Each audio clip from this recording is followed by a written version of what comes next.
Hello and welcome. I'm Leanne Gerrans and you're watching W News Extra, broadcasting live from the Al Arabiya studios. These are our top stories. Trump aims to set up a historic Zelensky-Putin meeting with Switzerland emerging as a possible venue. Meanwhile, Israel weighs Hamas's response to a Gaza ceasefire plan as pressure mounts at home and fighting rages on the ground.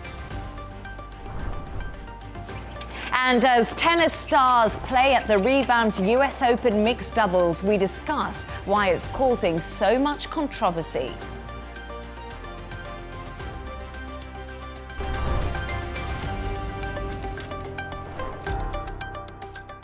Now, Donald Trump said he's working to set up a bilateral meeting between Zelensky and Vladimir Putin to be followed by a trilateral meeting, including himself. The US president has confirmed that he spoke with Putin following Monday's White House talks with European leaders and also Zelensky. Switzerland has offered to host the potential Zelensky-Putin meeting, with French President Emmanuel Macron pushing for Geneva as a neutral venue.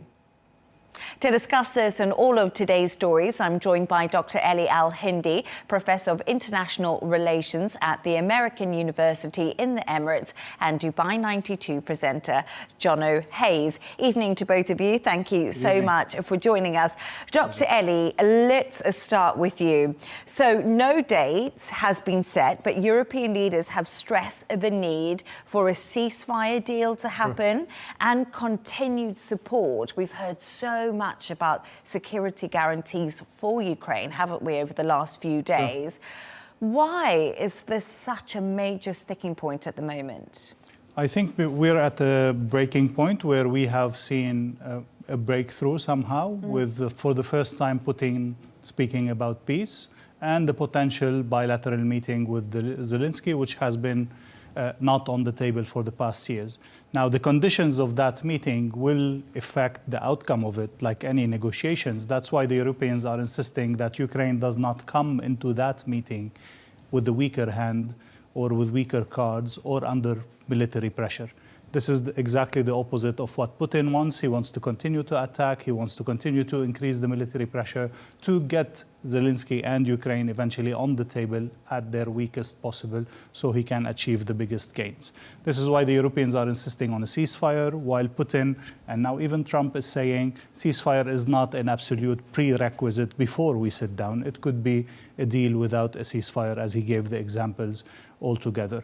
I think all of it is at play. We have moved a significant step forward, but still there's a lot to be discussed, from details on the map of where are the soldiers going to be, what kind of rules of engagement are there, to the big strategic issue, what kind of security guarantees, to now we're hearing again, okay, Ukraine will not join NATO, but can they join the EU and all of this? Yeah, that's become a big question, hasn't it? And a big conversation, exactly. EU membership, and would Ukraine benefit from joining the EU as part of these security guarantees?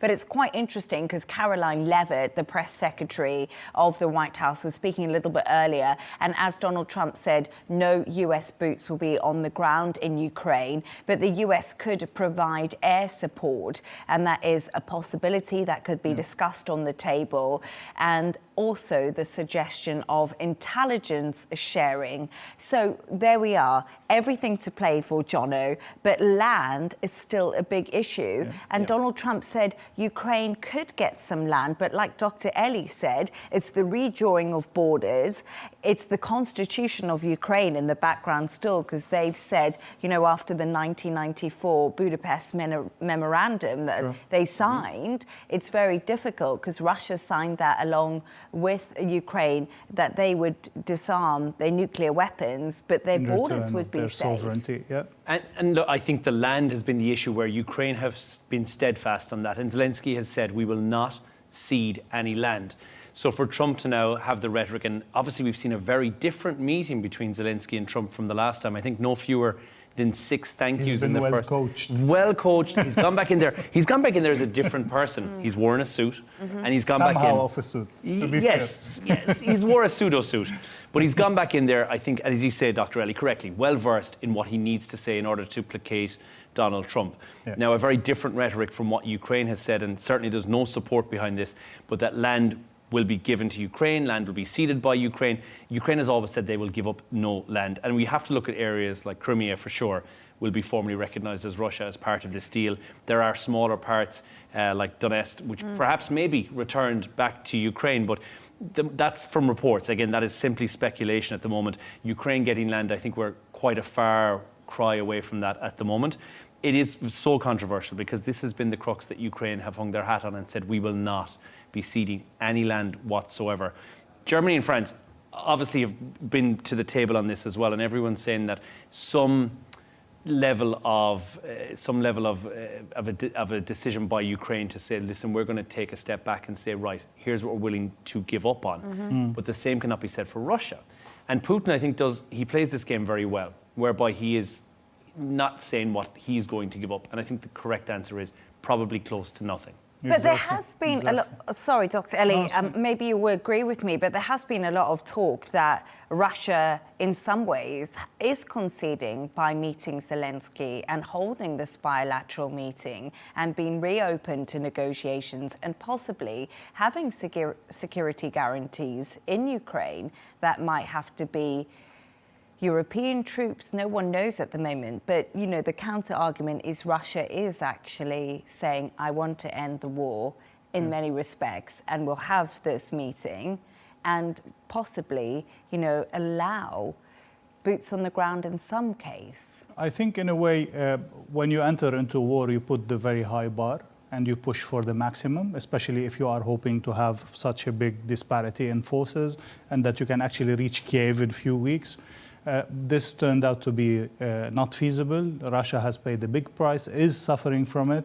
So I think Putin has went back to the normal realistic requests, but has not given up on his main position, which is Ukraine not joining NATO, not having Western forces on his ground, taking back the part that is Russian, and so on. And here, I think Zelensky has alluded somehow to the fact that we will never officially accept that this is Russian land, but we will accept a de facto ceasefire with things as they are until further notice. So I think this could be a way out where Zelensky doesn't officially say, okay, we accept to secede this land because it's against the constitution, against the sovereignty, against international law even, but they would accept, realistically speaking, pragmatically speaking, to take the de facto situation as it is. In this scenario, yes, Putin has won almost everything that he wanted to win from that war, although he was not able to achieve it by military force. He was able to achieve it by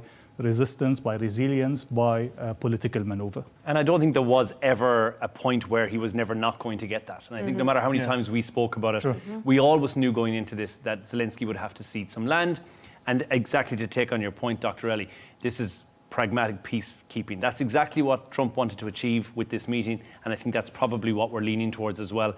And you can really get a sense for what Russia's end game is here, because even while these talks are going on, there's fire from both sides, indicating that it's ongoing. The intensity continues, even when we're at the table to speak about peace. Peace is the furthest thing from either Ukraine or Russia's mind at the moment.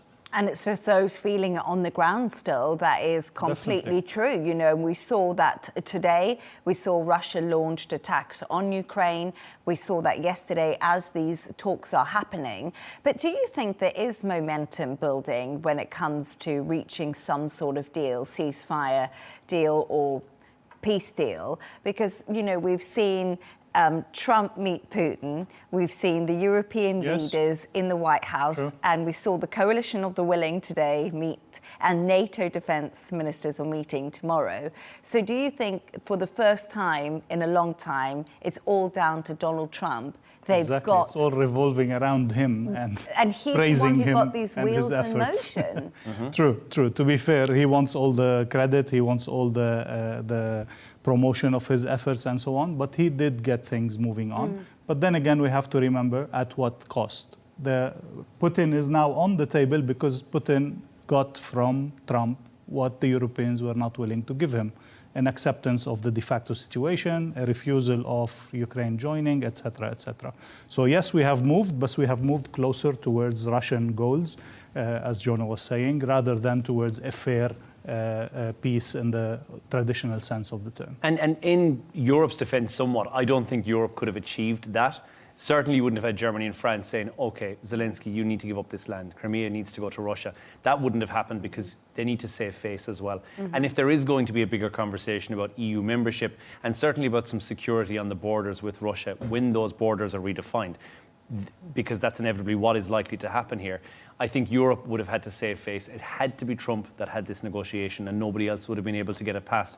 And we're about 4 months away from the announcement of the Nobel Peace Prize. So there was also that on the table. Of course. There's a whole lot of things on the table, but as we were talking, diplomacy is difficult, and to achieve something like this, Donald Trump also admitted that himself. He thought he would end it in 24 hours, like he constantly said, and he himself has said it's been a lot harder than he possibly could have envisioned. But also his argument is, I've had so much media criticism, but now everyone's at the table talking and we're having serious conversations about security guarantees and an end to the killing, which he has always said he wanted. The more important argument for Trump in his favor, to be fair, if I was president, this wouldn't have happened. In the sense that maybe, if you put it very bluntly and pragmatically, he would had given Putin whatever he wants without a fight, or he wouldn't have encouraged Ukraine to aim for NATO as Biden and before him others in the White House did. So this is where maybe Trump claiming that it wouldn't have happened on his watch, maybe because he is more pragmatic, maybe because he sees Putin as not equal, but as a significant rival, not as an enemy, as the Europeans see him, because they don't feel the threat directly like Europe does. And I think a lot of people forget that Russia is a big nuclear power. And that's obviously something that Donald Trump has had in mind and the Europeans have in mind during these discussions. But thank you so much for your thoughts on there. Stay right there as we move on to another story now. And Chinese Foreign Minister Wang Yi has said tensions between China and India are not in the interests of either country. Speaking on the second day of his India tour, he met his counterpart and discussed security issues along their shared border. The two sides agreed to hold their next border summit next year. Camille Nedelec has more. Signs of a continued thaw between two great powers in the region. Chinese Foreign Minister Wang Yi was in New Delhi for talks with Indian officials. In October last year, relations improved when India and China signed a pact to reduce tensions at the Himalayan border, a pact that seems to have held. Since then, in the last 9 months, there has been an upward trend. Borders have been quiet. There have been peace and tranquility. Our bilateral engagements have been more substantial. It's only the second such meeting since multiple skirmishes broke out 5 years ago. 20 Indian soldiers and 4 Chinese soldiers were killed. The two countries are in dispute about where exactly lies the border between them in the Himalayas.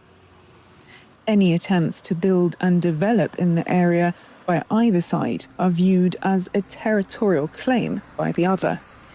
But now the tone has changed, amid reports that Beijing has pledged to provide India with rare earth minerals and fertilizer. China is willing to take Foreign Minister Wang Yi's visit to India as an opportunity to work with India to implement the important consensus reached by the leaders of the two countries, maintain the momentum of high-level exchanges, enhance political mutual trust, strengthen pragmatic cooperation, and properly handle differences. A further sign of closer ties. The foreign minister's visit comes just days before India's Prime Minister Narendra Modi prepares to travel to China for the Shanghai Cooperation Summit. It will be Modi's first trip to China in 7 years. Camille Nedelec, Al Arabiya English. There we are, Dr. Ellie. So we know Xi Jinping is going to go meet Narendra Modi. As Camille just said, it's 7 years that hasn't happened. But what are the deeper strategic goals behind India and China re-engaging now after all of this time? Well, we have to keep in mind, first of all, that these are maybe the biggest rising economic powers. They are the direct competitors of each other, not only in Asia, but in specific fields of economy altogether. And there have been a huge amount of historical conflicts, not only the border, also historical, cultural, even religious, and all kind of competition there. I think we are at a stage today where both have met in BRICS for a few years now.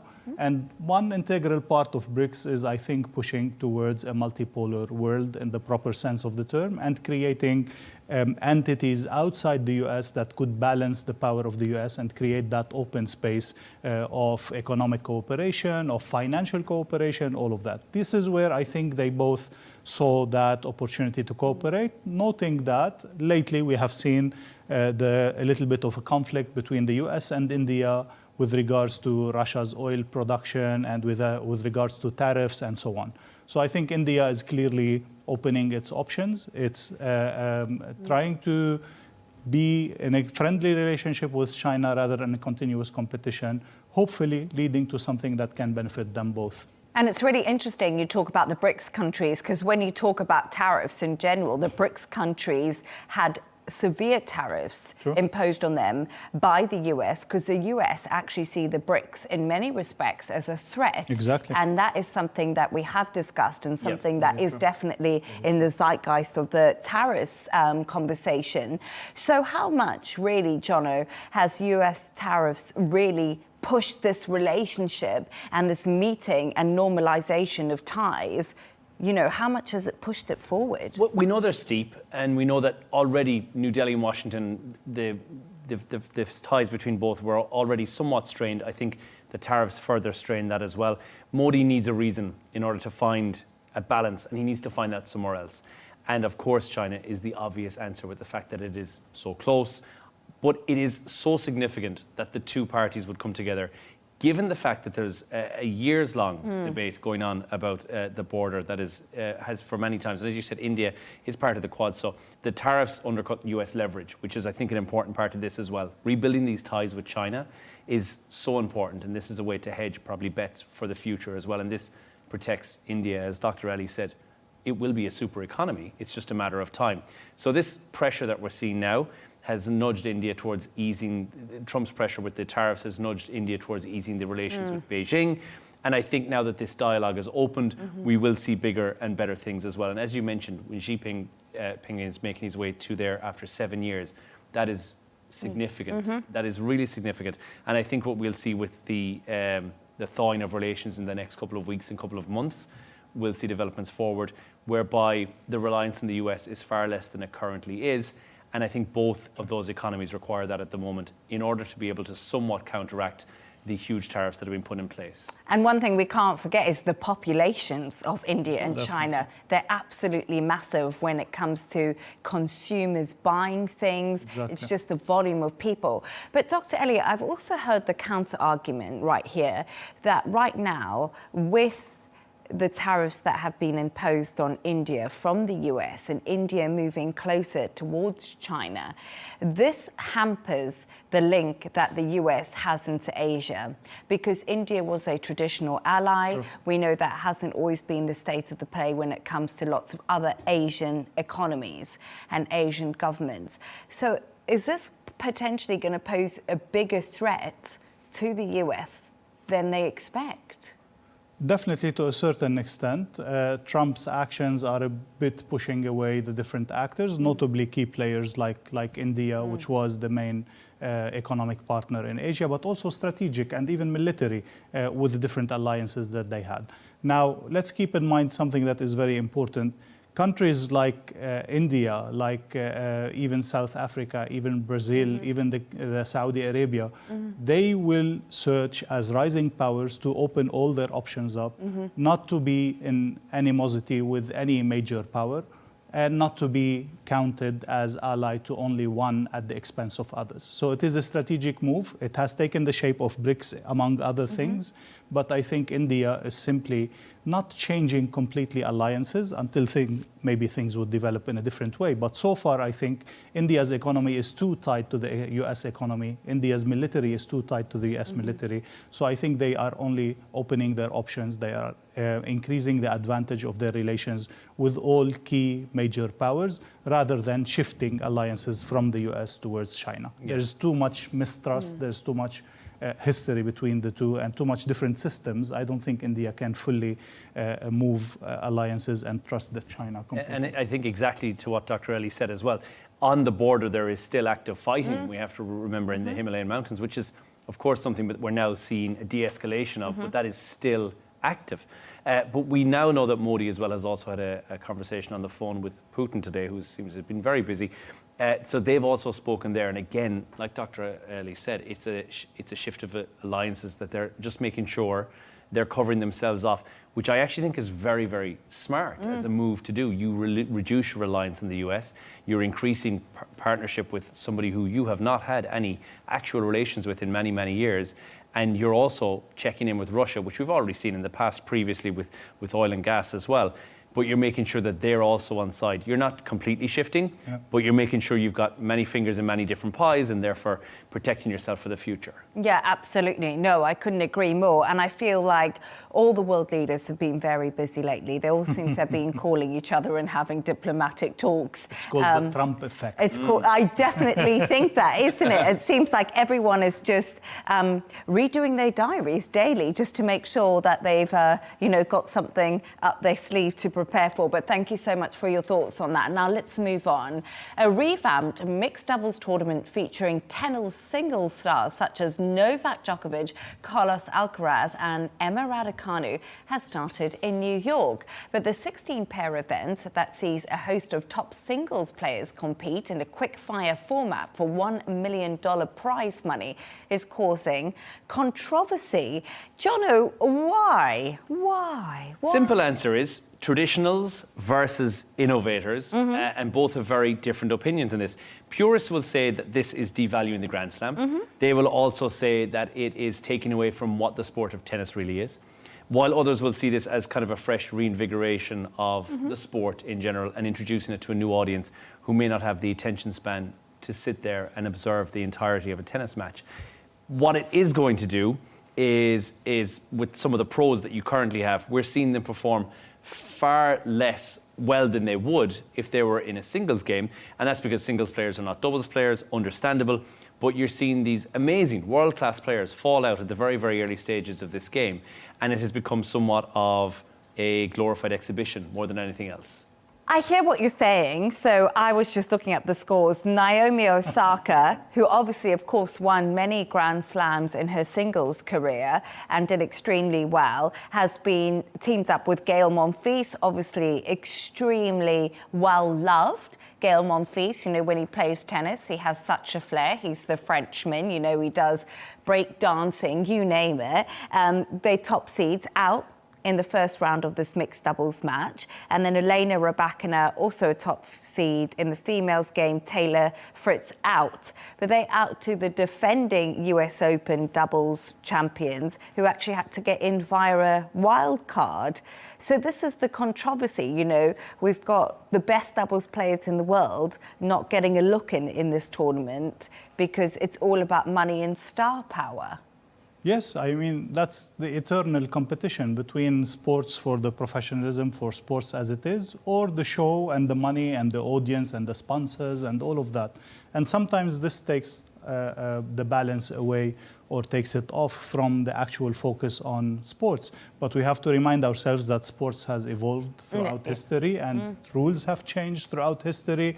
It could be called simply a different kind of tennis, a kind of tennis that I could have the attention span to actually watch, which is a first for me if that happens. So because I belong to a really great tennis club in Dubai because I play tennis and have always played tennis. Yes. It's been my lifelong passion. And it's very split because many people on the group are like, we actually think this is a great idea because mixed doubles is not watched as much as the big singles, the men's tennis and the women's singles, and we need to be realistic about that. And, bringing in Emma Raducanu to play side, Carlos Alcaraz. You know, everyone says they're in a relationship. Loads of people are going to go and watch that. But Dr. Ellie, what you said was really interesting. Fast 4 tennis. So they basically changed the formats. Yeah. And I quite like this idea, I must say. I'm all for it. You know what? That's not tennis. Then we're playing a different. Then we can do paddle. Let's put Emma Raducanu playing paddle, because effectively what you're doing is taking her out of her comfort zone and giving her a different game. Let's put Emma Raducanu on the back of a horse and give her a game of polo. No, but it's still a traditional game. It's just a different way of scoring. So you go and a to, faster like, pace. And a faster, well, not really a faster pace, because what it is a faster pace, because instead of having 6 games in a set, you're now having 4 games in a set, and you're also not having to go 2 games ahead. You know, it's the final decider point on that 4th game. Yeah. So you go to like sudden death rather than having to play out a tie break or having to go to a 2-game win. But guys, come on. Jono, I know what you're saying, but it's just one mixed doubles tournament. Yes, Wimbledon. but what if it sets a precedence? And now we've got Grand Slam titles that may across the globe, and they might say, right, well, let's do the Australian is going to be slightly different. Let's do a different format altogether on this. And this is why I think, and this is the purists who enjoy tennis for the game that it is, the respectful sit down, don't make noise, you know, small smattering of applause. Because Don't the pop next champagne corks. But I think that's we will step it up until eventually we have Taylor Swift as a halftime show during Wimbledon, because we've now changed the game so much. And I think there's the risk that it may take away from the original game of tennis, even though I don't think that's the plan. I don't think it's going to go to there. Or it could take away the prize money from the top doubles players, and this has been the big debate in this. You know, obviously That's a major point, yeah. And that is a big point, because, you know, living on tour and being a professional tennis player costs a lot of money. And this is how they make their money in the Grand Slam. If it takes away from the main game, from the main prizes and the main competitions, then maybe it could be discussed to separate it completely or create a different, or name it something else, whatever. Yeah, I mean, because you do run the risk as well, if one of these tennis players is playing the mixed doubles and runs into an injury and then destroys their own singles career as a result for a foreseeable period of time. He doesn't have to be there. He doesn't have to play. No, but Absolutely. it's quite different, because it's like they out quite quickly. Yeah. So, you know, in a normal mixed doubles match, if you have a draw, it's 32 games that you play, but this is a completely different format, so they're actually not playing that many games. So unless they, you know, do something pretty drastic. You've seen success with this. I mean, and we've mentioned the T20, Yeah. a good example as well. You've seen success whereby it appeals to the masses. And I do think, much like you said, Dr. Ellie, the attention span is so short. That's why American football works en masse so well, is because it's a real short shift of 7-a-side rugby as well. Same thing. Sevens rugby works a treat, because I only need the attention for 7 minutes. And I think if I could watch tennis and have it all done and dusted in a shorter period of time, in 4 instead of 6, I might get on board behind that. But what's also interesting is Live Golf. Big controversy over that when they first announced it, but it's been hugely successful. It's a shotgun start. It's less golf for more money, and it's attracted the young audiences, which the traditional PGA Tour just didn't. And I think that's what I think tennis is probably missing, that younger audience. Like yourself. We have to Dr. Ellie. remember, yeah, like myself, yeah. We have to remember that a few years ago we didn't hear about paddle. At least I didn't hear about paddle. Now there's a world competition, there's a paddle court every street, etc.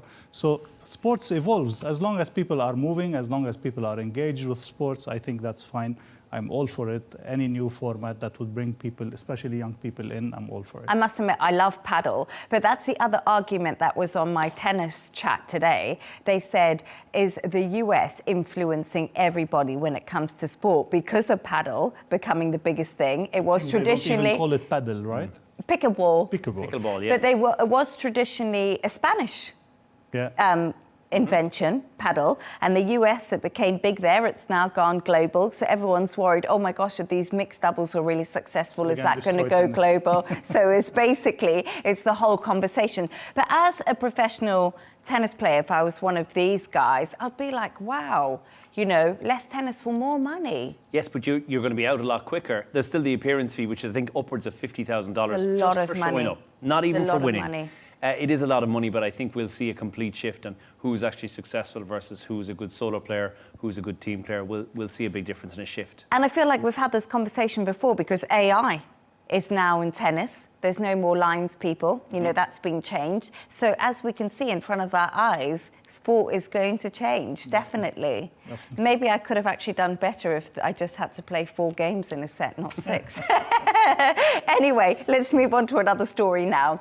And the Oscar-winning actress Dame Helen Mirren has said the iconic spy, James Bond, should be played by a man, even though she says she's such a feminist. Speaking in an interview, she said, "You can't have a woman. It just doesn't work. James Bond has to be James Bond. Otherwise, it becomes something else." Her comments come as Amazon MGM Studios is planning to produce a so-called fresh take on the franchise. Wow, Dr. Ellie, should we have Jane Bond? Maybe as a completely different character in a different series, that would be lovely. But James Bond is James Bond. It's that image, it's that character, it's that British character, to be specific. It doesn't work to have another James Bond, like a French James Bond or a Chinese James Bond or a black James Bond or a woman James Bond. For me, all of these are not a James Bond because it's a specific character, a specific set. I would love to see a woman action like we've seen in many places. It could be connected to James Bond like the Marvel heroes are connected to each other or so. Why not introduce it in the next series and then have her own movies and so on? But don't take over a character. Don't destroy that character because this is the money bringer eventually. This is what the people love. This is what the people follow. And if they have bought it for so much money and they're going to change it now, I don't think it's going to pay back all the money that they have invested into creating a new series of James Bond. Too woke, Jono? I think whatever would have been too woke, I think Ian Fleming had an image in his head when he created James Bond, and that is probably an antiquated notion of what a super spy is. And we know he was very misogynistic in the earlier movies as well.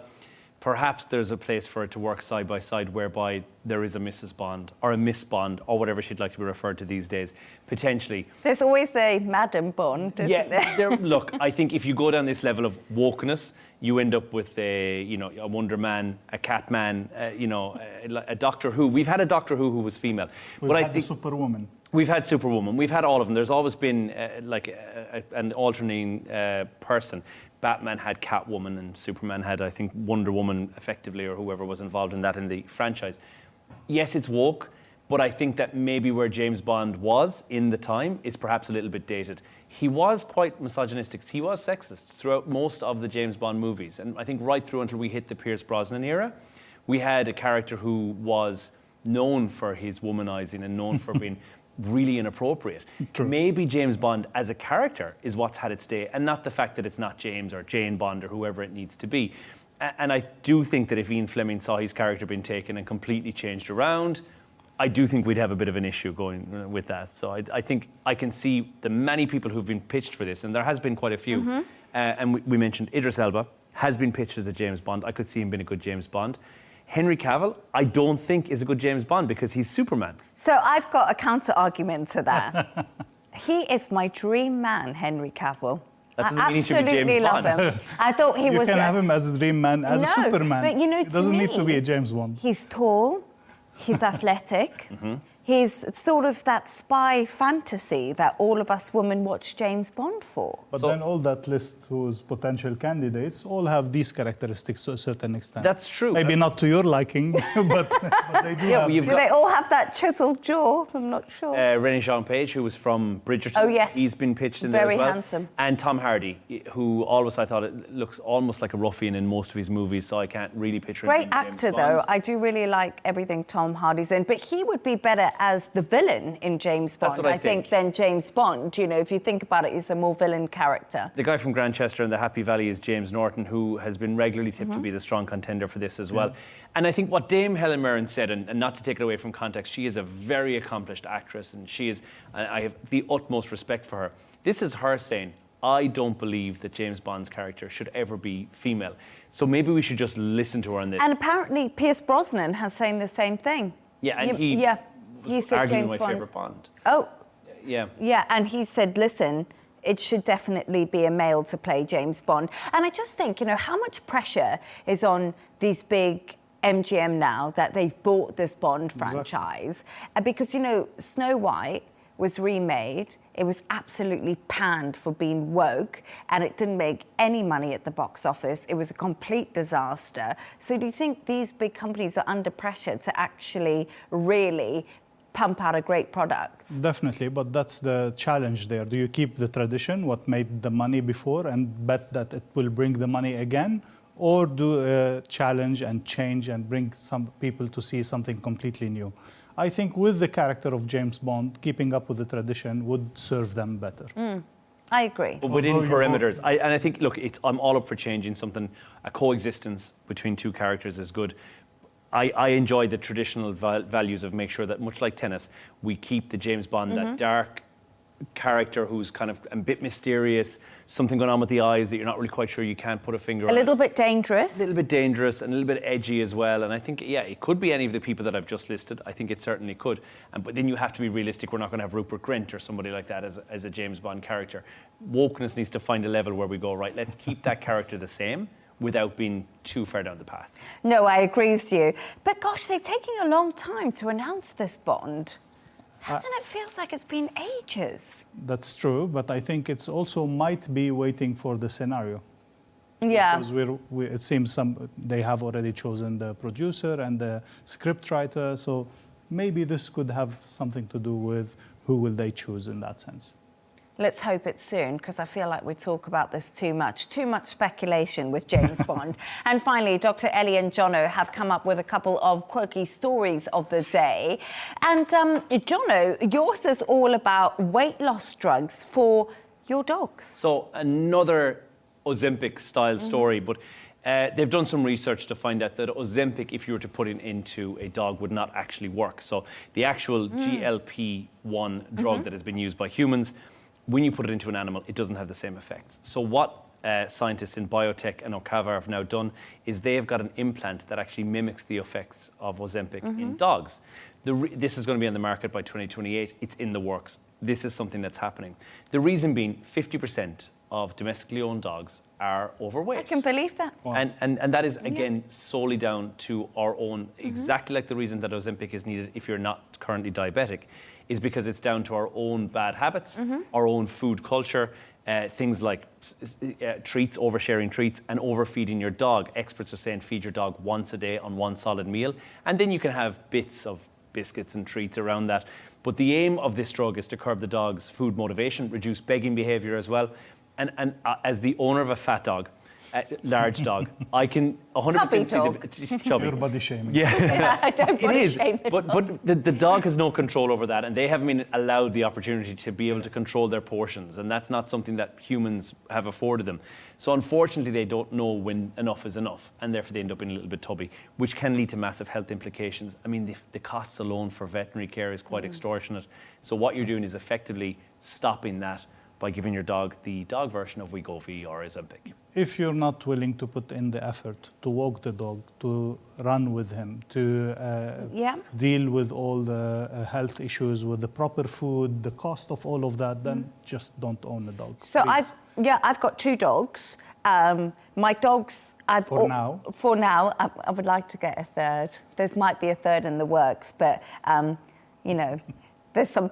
I have to convince my boyfriend, but let's move on. But what it is I have always been committed to the one good meal, a few treats on the side, but they have been walked religiously, and I've had very active breeds, Jack Russells, and in the morning, it's an hour walk. They have a dog walker. They go on a walk. The whole life has been set up because it's actually a hunting dog that needs a lot of exercise and a lot of stimulation. Exactly. And I think we forget that. We get these breeds and we think, oh, they're really cute and they're really pretty. But we actually forget that fundamentally, this is a wild domestic animal, and it does have its own sort of instincts. The unfortunate part of it is that they have to rely on humans to give them everything they require.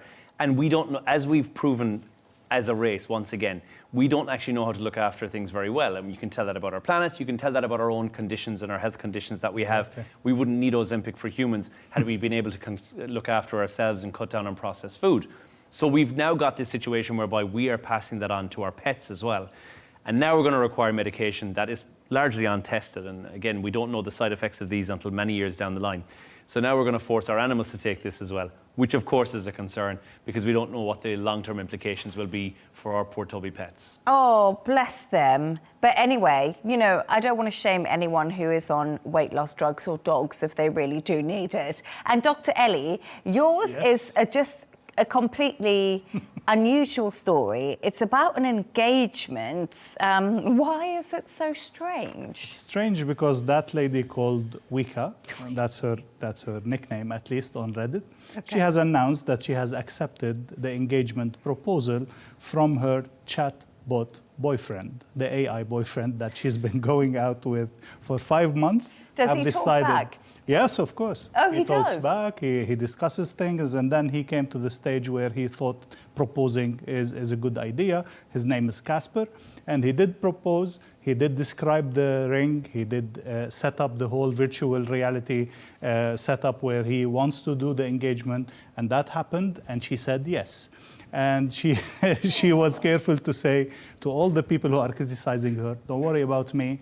I'm not disturbed. I know what I'm doing. I'm happy with that. I said yes. So where is this taking us? What is this telling us about AI's control of our lives, about our emotional instability, about our relational instability? I don't know. We've seen weird things before, but I think with AI, our weirdness is going to have an extra dimension, new levels. I always see these, and every time I hear a story like this, I thought, has nobody watched iRobot or any movie where the AI becomes sentient and it takes on a life of its own? If this lady is finding some satisfaction in a boyfriend who doesn't give her any grief, because that seems like she may be able to control the narrative with this entire story, then good for her. And I know a lot of people who may be elderly will continue to talk to, you know, a digital home assistant in order to be able to have a lack of silence there. If she's happy and it's not causing any dramas, no problem.